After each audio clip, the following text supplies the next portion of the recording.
Słuchaj, no to poczekaj, to powiem ci tak, no. Pięknie jest, jeżeli chodzi o Polskę, ale jeżeli chodzi o takie podstawowe rzeczy, że na przykład przychodzisz na grilla, zamawiasz cudowne jedzenie, wiesz, że są cudowne jedzenie i koszty tego jedzenia są o wiele niższe niż w Polsce. Dodatkowo masz piękną pogodę, cudowne słońce, które powoduje to, że nie jesteś w depresji. Dodatkowo dojeżdżasz do tego miejsca samochodem, który przed chwilą zatankowałeś za 200 zł i możesz jeździć 400-500 kilometrów. No i na sam koniec jeszcze przychodzi rachunek ci do płacenia za elektryczność, który jest taki mały, że w tym momencie wkurzyłeś już tylu Polaków. Maciej, w takim razie kończę z tobą rozmowę. Dziękuję bardzo za to.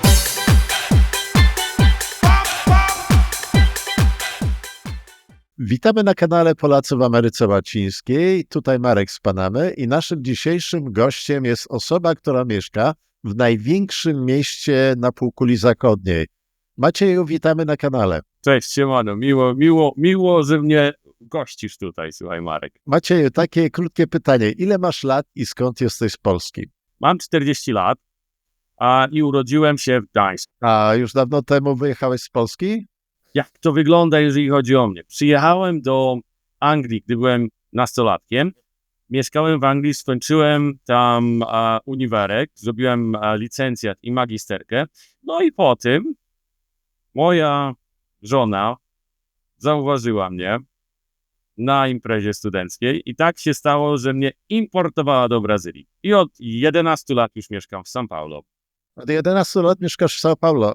Czy macie dzieci, czy na razie sami jesteście?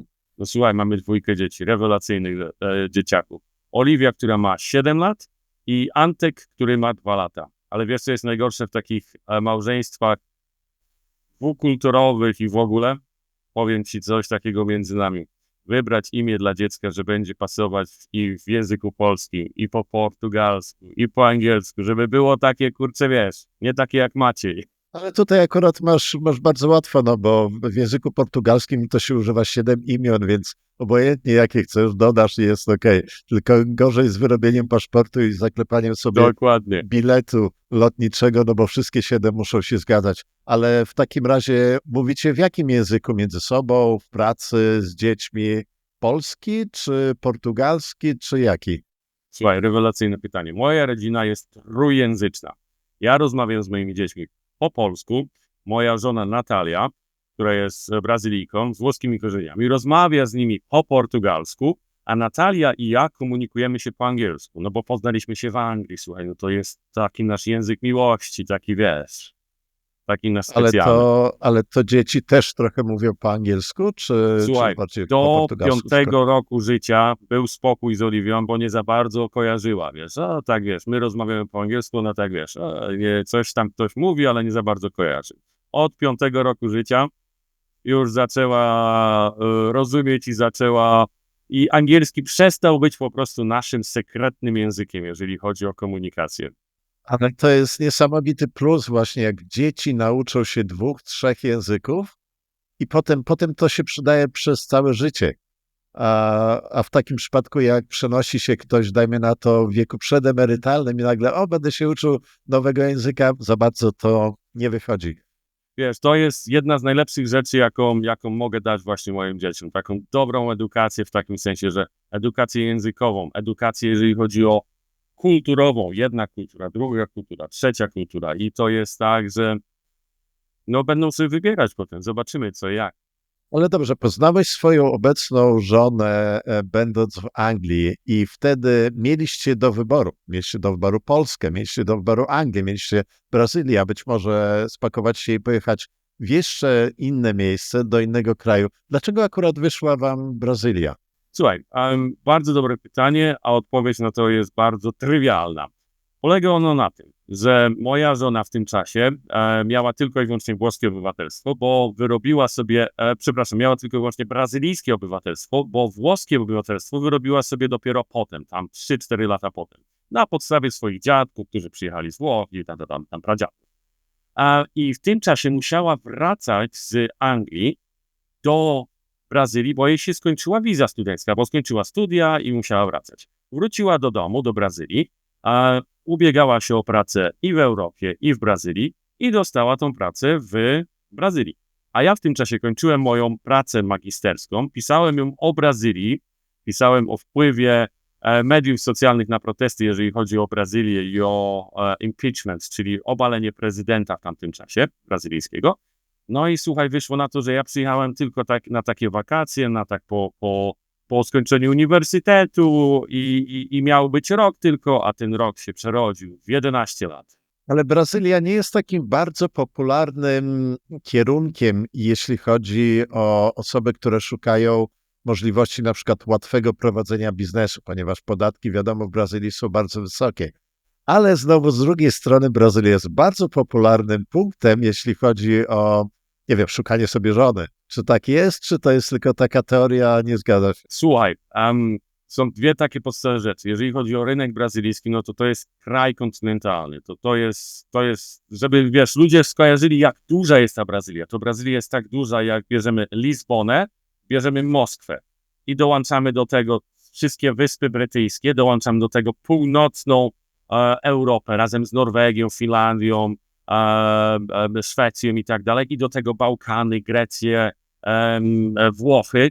I to jest tak duża Brazylia. Wiesz, jeżeli chodzi no powiedzmy od Uranu do Lizbony. Tak duża jest ta Brazylia. Stan São Paulo jest tak duży jak Wielka Brytania.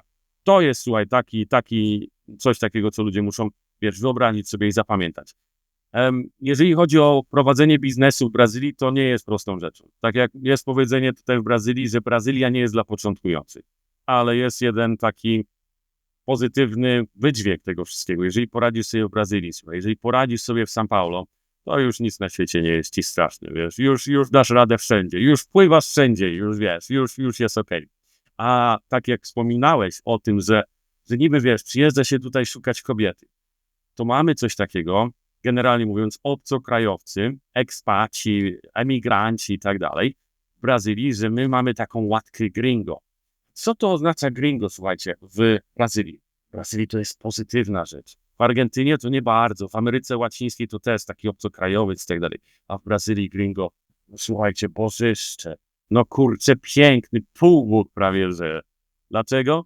No bo każdy, wiesz, myśli sobie, że jak wychowałeś się gdzieś w Europie, no to w ogóle pięknie, w ogóle jest cudownie, mówisz 5 językami, jesteś bardzo bogaty, zamożny, masz możliwość do tego, żeby wyjechać sobie, nie wiem, podróżować po świecie i tak dalej. A taka jest prawda, że no działa to w dwie strony. Brazylijki gustują w obcokrajowcach i obcokrajowcy gustują w Brazylijkach i odwrotnie, że Brazylijczycy też bardzo gustują w dziewczynach z innych krajów, kobietach. Brazylia jest chyba bardzo dużym krajem też, jeśli chodzi o ilość mieszkańców, prawda? No słuchaj, dokładnie, wiesz, jak ostatnio liczyli, to było około 220-230 milionów osób. Tak jak mówiliśmy, wiesz, tak jak można by ustalić, około połowa z tego to kobiety, czyli przyjeżdża sobie taki Europejczyk, no i może przebierać się jak w ulęgałkach. A kobiety naprawdę tutaj, no są piękne. No to jeszcze zanim przejdziemy do tego tematu, że przyjeżdża sobie Europejczyk i sobie może tam wybierać, no to coś takiego jeszcze fajnego wrzuciłeś, że jeśli poradzisz sobie w São Paulo, to wtedy na czym to polega?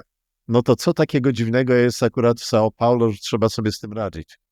Słuchaj, no bo São Paulo to nie Brazylia, Brazylia to nie São Paulo. São Paulo to jest największe miasto na półkuli zachodniej, w całych Amerykach, w jednej i w drugiej Ameryce. I tutaj to jest takie okno Brazylii na świat. I tutaj A ile ma jest mieszkańców? od poniedziałku do piątku 15 milionów, samo miasto. W weekendy 12-13 milionów, bo około 2-3 milionów osób wyjeżdża z São Paulo do domu, czyli mieszkają poza São Paulo, w innych miastach w stanie São Paulo, wylatują do Rio de Janeiro, do stolicy, do innych miast. Czyli taka jest migracja, dlatego taki jest ogromny ruch samochodowy. I to jest Ale 15 to z milionów ludzi. przyległościami to ma 15 milionów? Nie, Czy to jest właściwie... miasto. Jeżeli liczyć cały stan São Paulo, to jest około 40 milionów ludzi. To jest tutaj niedaleko takie małe miasteczko, 70 kilometrów stąd, które się nazywa Campinas, są no tam 3-4 miliony ludzi. Takie malutkie, wiesz, takie prawie, że chińskie rozmiary. Ale przyznam się, że kilka lat temu, jak już mieszkaliśmy w Panamie, to braliśmy właśnie pod uwagę Brazylię, a A dlaczego? Brazylia nigdy nie jest w tym top 10 krajów, gdzie warto się przenieść, może za wyjątkiem, jak ktoś szuka żony. Tylko że jak byliśmy w Brazylii, byliśmy tam kilka razy, to bardzo mi się podobało to, że przejeżdżaliśmy przez takie fajne okolice i to były takie zamknięte, fajne osiedla gdzieś przy Atlantyku. I jak na przykład jedzie się z Rio na południe, tam w stronę Parachi, to tam gdzieś stawaliśmy w kilku miejscach i patrzymy, no kurczę, ale fajne okolice, ale fajne miejsca. Ale jednak mimo tego, że tak przelecieliśmy wyrywkowo i to się nam bardzo podobało, to Brazylia nadal nie jest tym takim magnesem, jeśli chodzi o przeprowadzki tam. Dlaczego nie? Słuchaj, pozwól, że ci odpowiem na to pytanie, które jest rewelacyjne właśnie w taki sposób, w taki bardzo szczery sposób. I wynika to dlatego, że Brazylijczycy nie potrafią sobie zrobić dobrego marketingu. Nie potrafią. Brazylijczycy co dobrze sprzedają? Sprzedają dobrze futbol, sprzedają dobrze sambę, sprzedają dobrze, wiesz, słuchaj, wpadnij na karnawał, ale reszta rzeczy to strasznie Brazylijczycy narzekają na swój kraj. Naprawdę, to jest takie, wiesz, podobnie jak Polacy, wiesz, co u ciebie i tak dalej, nie, no może być, coś tam i tak dalej, i tak dalej. Sam narzekasz na swój kraj, możesz, ale jak ktoś inny przyjeżdża, powiedzmy do Brazylii, mówi, że nie wiem, tutaj São Paulo jest takie niefajne, bo coś tam, no jak, to słuchaj, ale nie potrafią się chwalić tym wszystkim. Poza tym, wiele ludzi też jest przestraszonych, jeżeli chodzi o wiadomości z Brazylii dotyczącej przestępczości. Tylko, wiesz, to jest wszystko, trzeba wziąć pod uwagę liczby, jak duża jest Brazylia. Rozmawialiśmy o tym. 240 milionów w całej Brazylii mniej więcej, 15 milionów w stanie São Paulo. W mieście São Paulo, przepraszam. To jest połowa Polski. I jeżeli weźmiesz liczbę przestępstw popełnianych na przykład w samym mieście São Paulo, podzielisz to przez pół, no to jest troszeczkę inaczej, wiesz, jak to wygląda w Polsce, czy tam w Europie, czy powiedzmy nawet teraz, słuchaj, no nie wiem, w Niemczech, w Anglii, we Francji. Ale akurat porównując Brazylię do takiej Kostaryki, czy Dominikany, czy Panamy, Brazylia jednak ma bardzo dużą populację, a co za tym idzie, konkurencyjność jest bardzo duża i dlatego serwis jest też dużo, dużo lepszy niż w takich malutkich krajach. I to akurat przemawia za tym, że Brazylia jest dosyć ciekawym miejscem. Tylko pytanie jest takie, czy na przykład średnie zarobki Polaka, to będąc w Brazylii, to one są dobre, czy to jest za mało, czy w zależności gdzie się mieszka, jak to wygląda? Słuchaj, średnie zarobki Polaka mieszkając w Brazylii to jest całkiem okej. To jest naprawdę całkiem okej, nawet w São Paulo, bo w São Paulo no, tutaj możesz znaleźć wszystko. W Brazylii jest wszystko ogólnie. I jest bieda, i jest ogromne bogactwo, i jest to i tam. Jeżeli chodzi o średnie zarobki Polaków, to bardzo wiele osób właśnie przyjeżdża, takich powiedzmy nomadów, do pracy do Brazylii, mieszkając sobie w Brazylii na wybrzeżu São Paulo albo w Rio de Janeiro, albo gdziekolwiek indziej, bo Brazylia to nie tylko Rio. Mieszkają, pracują i naprawdę bardzo, bardzo dobrze żyją. No dobrze, ale wyobraźmy sobie, że dajmy na to, Brazylia jest znana akurat z tego, że tam ta ilość kobiet do wyboru to jest to prawie 130 milionów, jeszcze go wybrać? Dobrze. Jest osoba młoda, która szuka żony, albo osoba starsza, której małżeństwo się zawaliło i stwierdza, a wiesz co, no znajdę sobie akurat Brazylijkę. Dobrze, przylatuje i stwierdza, no to po co mam mieszkać na prowincji, w zamkniętym osiedlu, wolę w takim São Paulo. Powiedz mi, jakie są ceny w São Paulo, jak na przykład chcesz kupić, dajmy na to dwusypialniowe albo jednosypialniowe mieszkanie, kupić i wynająć. Jakie to są ceny? Od do ile? Słuchaj, no São Paulo jest właśnie takim miastem, że tutaj zaczyna to się w zależności gdzie chcesz mieszkać. Czy chcesz mieszkać bliżej faweli, na faweli, czy chcesz mieszkać w jakimś takim kondominium, czy chcesz mieszkać w domu, w bloku wolnostojącym, takim powiedzmy przy ulicy, bez żadnej infrastruktury w tym włączonej. I to są ceny powiedzmy, ja tutaj będę powiedzmy mówić w złotówkach, będzie najprościej. Okay? To są ceny od około 400 tysięcy złotych wzwyż. Za naprawdę to 400 tysięcy złotych to już jest naprawdę super, wiesz, wypas. Jest oczywiście, możesz kupić za 200, 150, 100 tysięcy złotych, ale to są już takie mniej ciekawe osiedla w samym mieście São Paulo. Chociaż musicie też zdać sobie sprawę z tego, że São Paulo jest drogim miastem. To jest drogie miasto, tak samo jak każda stolica. Wyobraź sobie, że São Paulo jest właśnie takim drogim miastem. Ale na wybrzeżu stanu São Paulo za te same pieniądze naprawdę macie rewelacyjnie. Macie piękny dom, basen, taras, cudownie, naprawdę fajnie. Moje mieszkanie, w którym ja mieszkam, to jest mieszkanie dwupokojowe, 75 metrów, dodatkowo kuchnia, łazienka, 2 łazienki, duży pokój i tak dalej. W pięknym kondominium i ono kosztuje na rynku teraz około 1,5 miliona hejek. To jest około 1,2 miliona złotych. I jaki jest koszt wynajęcia czegoś takiego miesięczny? Ja akurat mam bardzo dobrą ofertę i ja płacę za wynajem mieszkania, do tego opłaty za kondominium, do tego już wliczone też opłaty za gaz, za wodę oraz wszystkie podatki, około 7 tysięcy złotych, co jest około 6200 złotych. Dodatkowo, dlaczego tak dużo?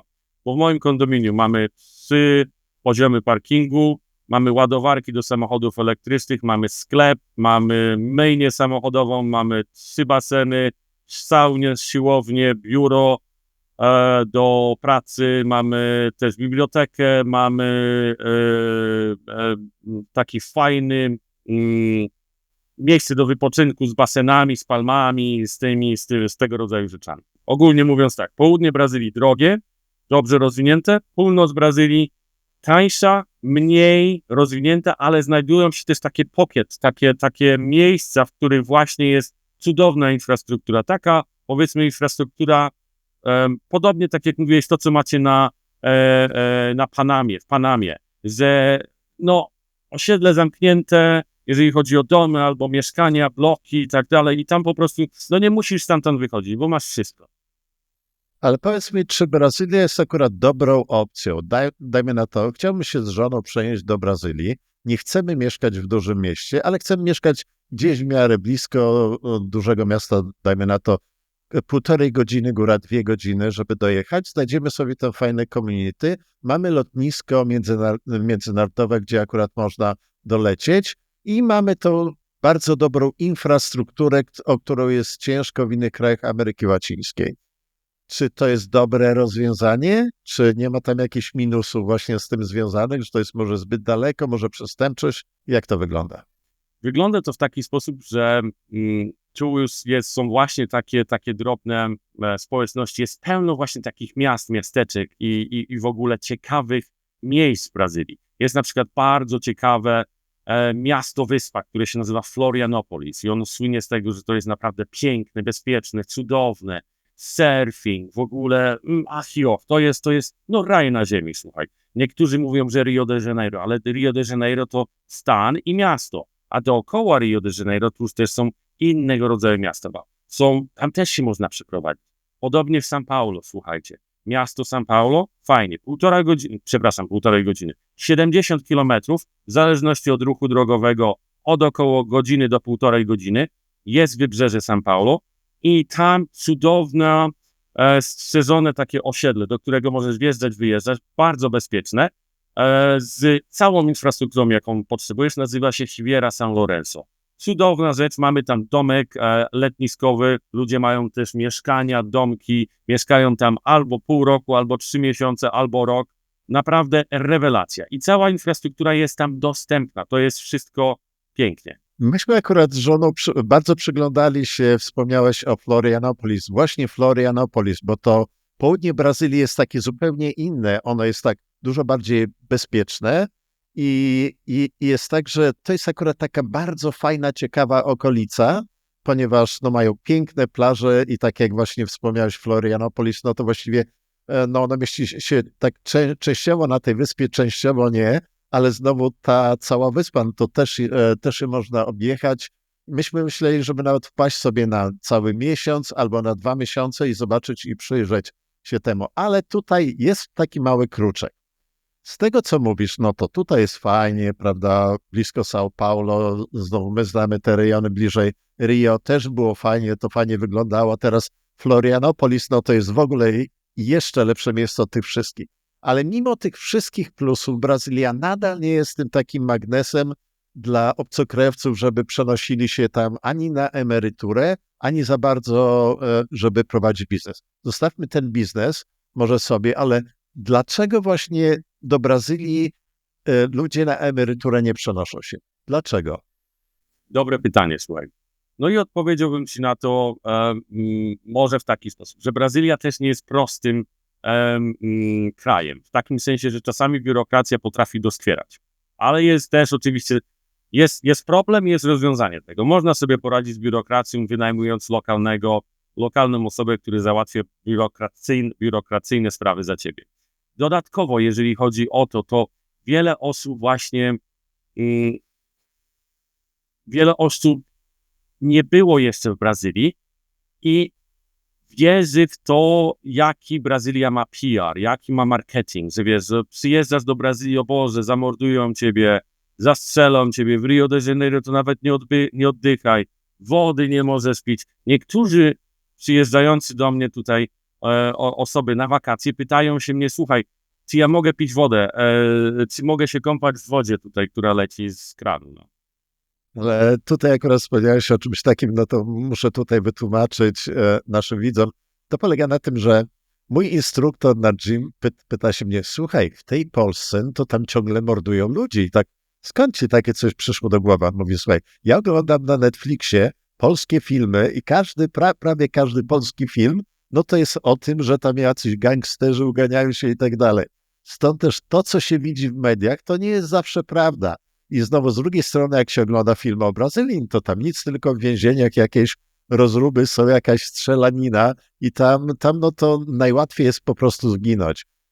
A jest tak z drugiej strony, że jak przylatuje się do takiego Rio, no to tylko ostrzeżenie, bo to, ostrzeżenie, bo tamto, no to aż strach tam przylatywać. Ale jednak tutaj powiercę jeszcze ciągle taką inną rzecz. Otóż tak, mówisz, że no dużym minusem Brazylii jest to, że akurat tam jest duża biurokracja. Ale jak ja jestem na przykład obcokrajowcem, jak ja chcę sobie tam przylecieć i wynająć coś, no to biurokracja nie dotyczy mnie. Wynajmuję coś od kogoś, to płacę, jakiś tam mam pobyt stały mniej więcej, że to muszę raz załatwić i jest załatwione, ale potem biurokracja nic nie ma do mnie akurat. I tłumaczysz to w taki sposób, że Brazylia nie potrafi się sprzedać. Ale bardzo podobnie jest z innymi krajami, które też za bardzo nie potrafią się sprzedać. Na przykład Panama.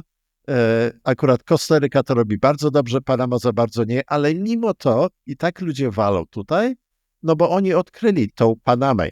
Mogą też odkryć Brazylię, ale jakoś tej Brazylii nie odkrywają. Także staram się wiercić akurat, jeśli chodzi o ten kierunek. Co jest takiego w Brazylii, co tak zniechęca osoby do przeprowadzki tam? Nie wiem, klimat może jest zbyt daleko. Bardzo prosta rzecz. To, że ludzie nie znają tej Brazylii, że to po prostu, zobacz jaka jest różnica pomiędzy Panamą, Kostaryką a Brazylią. Zobacz jak to jest. No to jeżeli ktoś ciebie pyta o Panamę, Kostarykę, no co możesz powiedzieć? No słuchaj, wiesz, tutaj mieszka, nie wiem, 300, 400, 50 tysięcy ludzi w tym mieście, tutaj w tej miejscowości tyle, 1 milion gdzieś tam w jakimś mieście i tak dalej.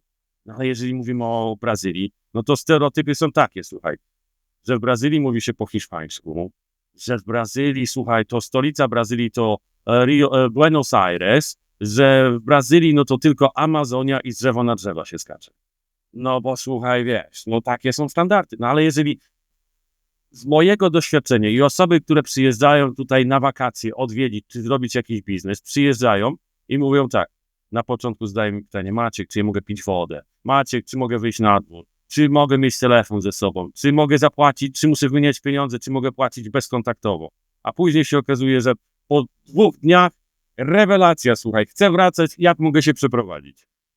Ale to w takim razie w Brazylii, które regiony są takie fajne, jeśli chodzi o to, żeby znaleźć sobie tę fajną community i mieć za niższe pieniądze dużo wyższy standard niż na przykład w Panamie albo w Kostaryce albo na Dominikanie i na przykład mieć takie bardzo w miarę spokojne życie. Są też nieduże miasta, ale które to regiony są? Bardziej Florianopolis, rejon tak w pobliżu São Paulo, czy może Rio, albo być może tam dalej na północ. To zależy czego szukać, bo niektórzy się przyprowadzają do Brazylii i mówią tak, ja chcę, żeby mi było tylko ciepło. no to północ Brazylii, bo na północy Brazylii tam nigdy nie jest zimno.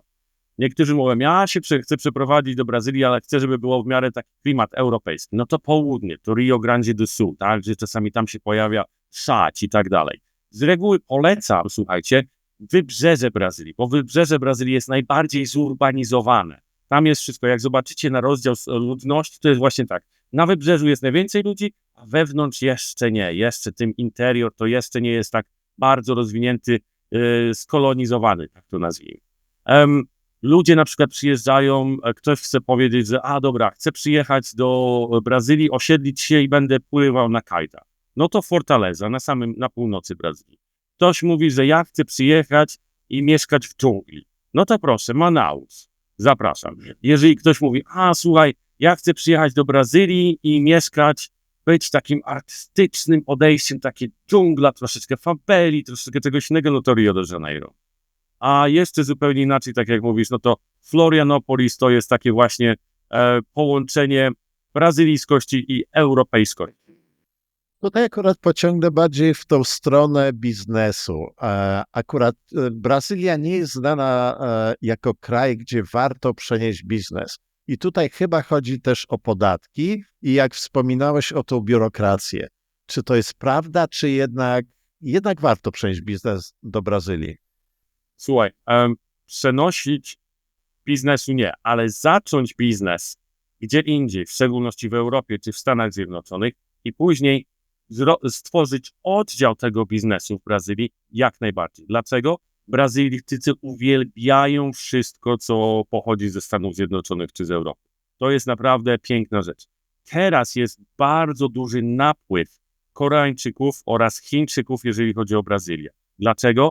Bo wykupują bardzo wiele kopalń, bardzo wiele naturalnych źródeł energii, czy też bardzo dużo inwestują, jeżeli chodzi o agrokulturę.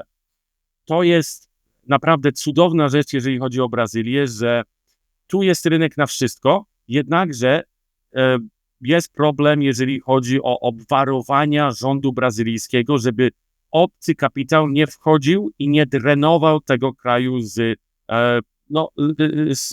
pieniędzy, tak to nazwijmy. No dobrze, ale w takim razie, skoro damy na to biznes za granicą i chcę sobie tylko w Brazylii żyć, no bo tam mam wysoki standard za przyzwoite pieniądze, czy Brazylia opodatkowuje mój biznes tylko dlatego, że ja mieszkam w Brazylii? Nie masz podwójnego opodatkowania.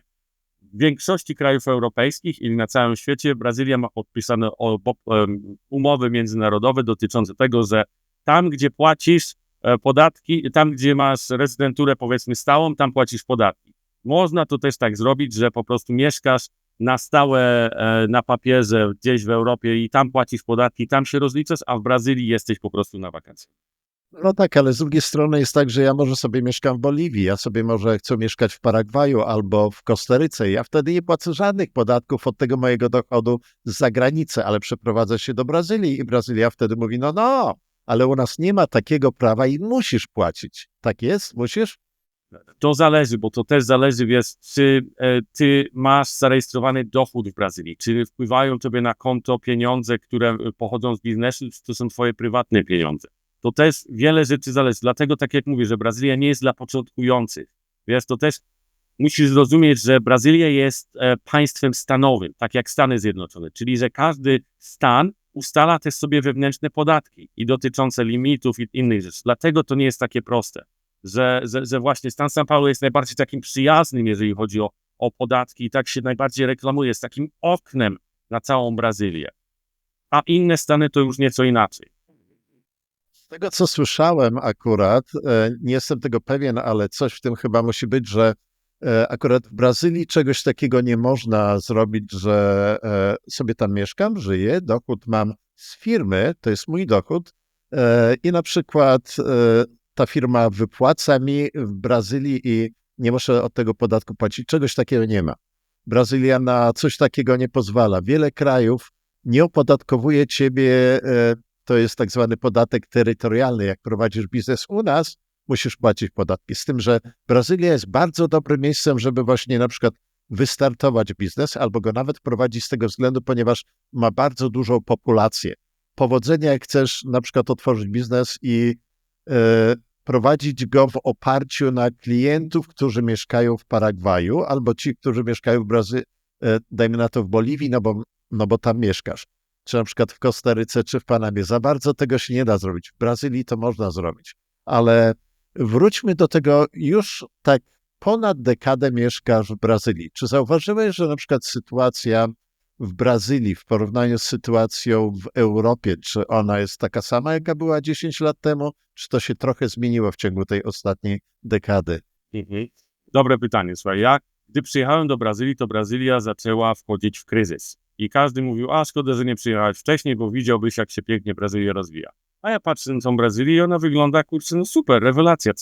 Nie widzę kryzysu na ulicach, wiesz o co chodzi. Wszystko się buduje, rozwija, zmienia się to. No widzisz, że to jest jeden wielki plac budowy, ludzie walą drzwiami i oknami, zmienia się to wszystko, wiesz, na lepsze, więcej pozytywnych rzeczy.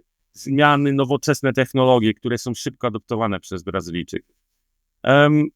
Powiem ci tak, że w drugą stronę, tak jak widzę Europę, spoglądam na Europę, na Anglię, czy też może na Polskę, no to pewne rzeczy, w szczególności jeżeli chodzi o tą starszą Europę Zachodnią, to zaczynają być takie mniej atrakcyjne, tak to nazwijmy. Już pomijam pogodę, no bo to standardowo, ale takie rzeczy jak na przykład starsza infrastruktura, brak możliwości płacenia kartą gdziekolwiek, czy też dostępu do bardzo dobrego i szybkiego internetu.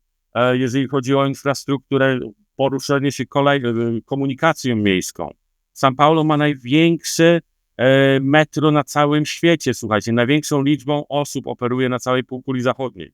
No, ale tutaj jest kilka jednak minusów. Jest to zbyt daleko. Kiedy ostatnio byłeś w Polsce? Słuchaj, 2020 rok. No to już prawie 5 lat temu, widzisz? Jednak jakby to było bliżej, latałbyś częściej.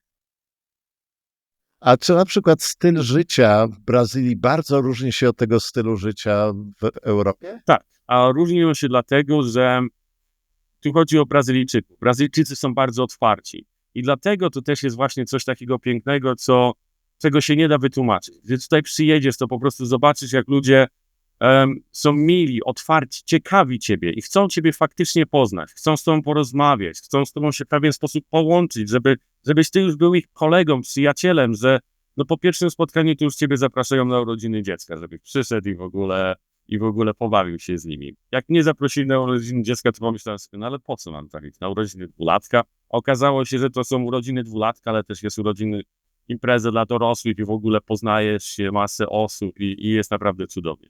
To jest właśnie coś takiego pięknego, jeżeli chodzi o Brazylię, że te ludzie rozmawiają ze sobą, łączą się ze sobą w stowarzyszenia, w takie communities, w różnego rodzaju rzeczy, że naprawdę zależy im na tych relacjach międzyludzkich. Bardzo, bardzo ważne w Brazylii jest to. Ale co dalej? Co dalej? Dobrze, teraz już dekadę jesteście w Brazylii. Czy chcecie tam być do samego końca, czy może marzy się wam Europa, czy może gdzieś indziej? Słuchaj, no pytanie jest bardzo dobre i odpowiedź na nie jest bardzo proste. Nie wiemy. A dlaczego nie wiemy? Mamy 2 dzieci, a są one w wieku szkolnym, chodzą do szkoły międzynarodowej, w którym mają wykładany język angielski praktycznie na co dzień. Jest bardzo ciekawa ta szkoła, bo tutaj w Brazylii, w szczególności w São Paulo, mamy dostęp do wszystkiego, do bardzo dobrej edukacji. Na taką edukację prywatną nie byłbym sobie w stanie pozwolić w Anglii, powiedzmy. Naprawdę, to jest coś, co mówię i na taki poziom życia, jaki mam tutaj, to muszę ci powiedzieć, że nie byłbym w stanie pozwolić sobie na to będąc tam. Dodatkowo, wiesz, jeżeli mamy prywatne ubezpieczenie i tak dalej, no to poziom tych usług jest naprawdę super. Co dalej? Zobaczymy. Świat jest limitem. Jeżeli nam się przestanie tutaj podobać, no to możemy zawsze wrócić do Europy. Możemy zawsze też gdzie indziej się przeprowadzić, ale słuchaj, skłamałbym ci, jeżeli bym ci powiedział, że Brazylia nie traktuje mnie źle. Że Brazylia traktuje mnie źle. Brazylia mnie traktuje bardzo dobrze i dlatego też staram się tak ją odczarować osobom, pokazując Brazylię, wiesz, jaka ona jest, jakie jest moje życie w Brazylii. Słuchajcie, no to tak jak mówię, że można w Brazylii płacić też blikiem, czyli takim brazylijskim piksem, że możesz dotykowo możesz płacić kupując sok na ulicy od sprzedawcy ulicznego, czy też możesz bezdomnemu dać jakieś pieniądze. Już nie mamy takiej wymówki. To jest naprawdę dosyć ciekawa rzecz, jeżeli chodzi o Brazylię. Czy na przykład ceny w Brazylii są bardzo zbliżone do cen w Polsce, czy one są inne? Zależy czego. Ceny elektroniki, ze względu na to, że Brazylia chroni swój rynek, wszystko, co jest produkowane za granicą, nakładane są na to podatki, taryfy, podatek stanowy, podatek państwowy i jeszcze podatek, no powiedzmy, miastowy, powiatowy, tak to nazwijmy. Dlatego te podatki są trudne w Brazylii. Ale jeżeli chodzi o produkty typowo brazylijskie, jakieś piękne minerały, jakieś, nie wiem, różnego rodzaju wołowiny, warzywa, owoce, to one są zdecydowanie tańsze niż w Polsce i jest zdecydowanie większy wybór tego wszystkiego. Brazylia jest największym producentem żywności na świecie. Ile musisz płacić za elektryczność co miesiąc? 115 reais, czyli około 100 zł. Brazylia jest z tego znana, że akurat tam macie bardzo dużo ropy. To jakie są ceny paliwa? Ceny paliwa w zależności jakiego, bo tu są dwa rodzaje paliwa. Jeżeli chodzi o ropę, benzyna i później też diesel, to benzyna kosztuje około 5 reais, to jest około 4 zł, 3,80. Diesel jest nieco droższy, kosztuje około 7-8, ale na dieslu jeżdżą głównie ciężarówki. Ale w Brazylii też można tankować do samochodów coś, co się nazywa etanol. I to jest paliwo, które jest uzyskiwane z trzciny cukrowej. I jest bardzo popularne i kosztuje 3,50 reais, czyli około 2,80 za litr. Oczywiście jest mniej kaloryczne, ale no słuchajcie, jeżeli dolewasz w lewo, przyjeżdżasz na stację i za każdym razem mówisz do pełna i płacisz 200 zł za pełen bak, no to jest naprawdę fajnie. Jakie są w Brazylii średnie albo minimalne zarobki? Minimalne, to jest bardzo trudne pytanie, słuchaj, no bo Brazylia jest ogromna, no to północ Brazylii jest biedna, południe Brazylii jest bogate, tak generalnie mówiąc.